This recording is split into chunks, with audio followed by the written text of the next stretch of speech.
Hey everybody, Dirty Dan here. We have a new series that we're starting called First, Worst, and Best.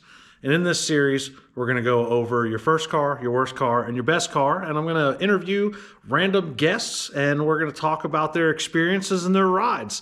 Hope you enjoy. Here's the first episode. Today we have a very special guest, Chris Coffey. Hello. Now behind us, you'll see his beautiful bug. Why don't you tell us a little bit about your bug, and then we'll get started with the segment. This is a 69 Volkswagen Beetle. First ever little rat rod I decided to build.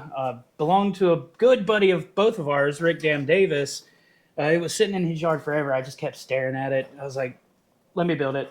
Let me buy it. He kept saying no. He finally was like, you know what? Fine. And 7 years later, I finally drove it to your shop. Yeah, there we go. Easy enough. So the premise of this series is to talk about your first vehicle, your worst vehicle, and your best vehicle. So to start things off, what was your first? My first vehicle was a 1995 Plymouth Voyager that my grandma gave me when I got my driver's license. I bet when you drove that thing, women were just chasing you down the street. Yeah, no. A lot of my buddies were. They thought it was like, oh, we could party in that. And I'm like, hold on now. Did you ever party in the Oh, Voyager? absolutely. Absolutely. Now, every first car has stories. You break down, you put stuff back together with duct tape, you find rabid raccoons in the back. Like, is there a specific story that really sticks out with you about the Voyager? The Voyager quickly became known in my friend group as the Ghetto Mobile because what ended up happening was I was a reckless teenager. Oh, well, yeah. That's By the time this thing was done, the windshield was busted. All the trim was held on with roofing sheet metal screws. But it was held on. Oh, it was on. That's important. I think one of my favorite stories about it was I was 16.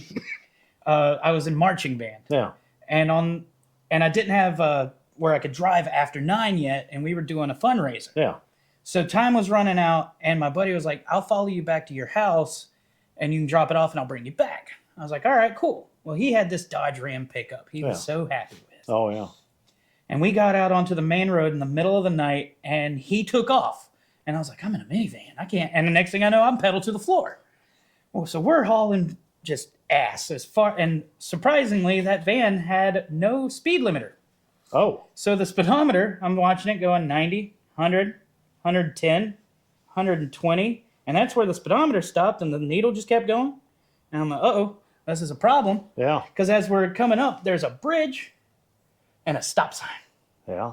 And I took that corner at about 85 miles an hour, and he was behind me because I left his And ass. Voyagers aren't exactly known for their racing heritage. So I come up on that corner. I'm holding the brakes, trying to just not go flying off the other end of the bridge.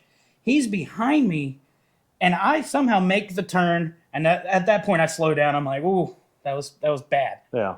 So we get back to my house. As soon as we do, I cut the car off. He jumps out of his truck. He's like, you were on 2 fucking wheels. I was like, oh, like you see those videos of them in like Saudi Arabia and stuff where they're just balancing like, and that was me for just a brief moment, 16 years old.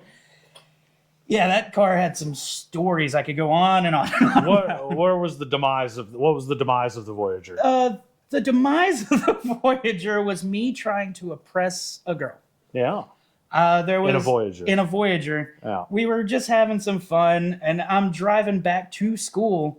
Well, right beside my school, there was these train tracks. Yeah. And they're notorious for the way they pave them to make you slow down. Yeah. And I hit them at 80. Yeah. Next thing we know, this Voyager is Dukes of Hazzard in the air. Oh, yeah.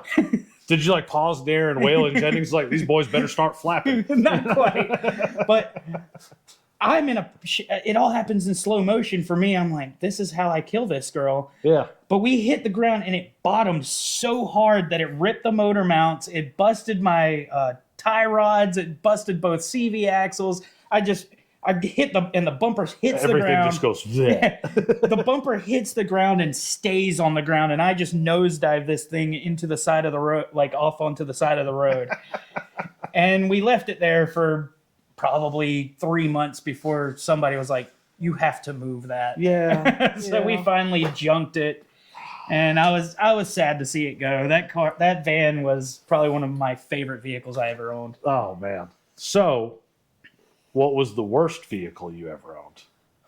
The biggest turd, the most useless piece of crap you ever bought. Okay, so let me preface this by saying I got what I paid for this vehicle, but it was a 1988 Ford F-150. It's a reliable truck, you know. Most of them, not this one. Not this one. I got it for free. It was sitting at a friend of mine's house. It was her dad's, and I just kept looking at it and looking at it. I finally asked him, I was like, how much do you want for it? Yeah. He's like, get it out of my yard. Yeah. If it's free, it's for me. Yeah, exactly. He's like, take the trash. It's in the bed with you, though. Yeah. I was like, all right. So I put some oil in it, and I'm thinking, I saw it was low. I didn't think much of it. Added some oil, put a battery in it, and it fired up, and it ran beautifully. 351 Windsor, 4-wheel drive. I was like, yeah, I'm about to be big boss around school. Oh, yeah. It's like a Cadillac in Johnston County. It's, you know. So as I'm driving it home, I get my first stop sign, and that's when I should have known there was trouble because I watched the oil pressure gauge just go to 0. Wow, it was taking a nap. And I'm like, okay, so that's a problem. Yeah. And I made it home. I was like, all right. But luckily at school at the time, we had an automotive program. So my instructor was like, well, let's change the oil pump and make it a teaching lesson. Yeah. It's like, all right, cool. But when you're in school and stuff, you can't just do it. Like, you can't spend all day. Yeah. So you've only got 45 minutes. So it took about 3 months of it being in the shop. We finally oil pan bolts out one day. Yeah. You know. It took a while because we had to take the motor mounts loose, lift the engine because that's the I-beam suspension, so you can't get the oil pan out. So we had to do all this. We finally got it back together, and it ran great. I was like, awesome. We had a football game that night. As I was leaving, I blew a tire, ended up in the ditch. I was like, oh, come on. I got it home on the flat, parked it, left it there for 3 months. I finally, as a teenager, was able to afford another tire. Yeah. Got that back together. Once again, marching band, we had a competition. And afterwards, my grandma was like, I'll ride back with you since your grandpa's already asleep. I was like, all right, hop in. I fired it up and I turned the heat on for her to warm it up, and it just started spraying coolant through the just nothing says I love you, Grandma, like antifreeze. Like trying to suffocate her with antifreeze. So we pulled it back into the shop and we block tested it, and it just blew a hole. As soon as he put pressure on the radiator, it blew a hole about this big through the block. And I drove it home. Yeah. But it sat there for a while, and finally we just tossed it. I probably had this thing 6-7 months and probably got to drive it 6 days total. Well, I mean, that's something. It was free. It was for me, and then it decided it wasn't for me. So we know the worst. We know the first. Now the best. Now the best means different things to different people. But when we say best, we mean like the one that was always there for you. Anytime you needed to go somewhere, it got you there. It may have been a piece of crap, but it was your most reliable, trustworthy vehicle. A lot of my friends will beg to differ about this, but my best vehicle I've ever owned was a 1997 Jeep Grand Cherokee. V8. V8. Yeah, not the 6-cylinder. All-wheel drive. Yeah.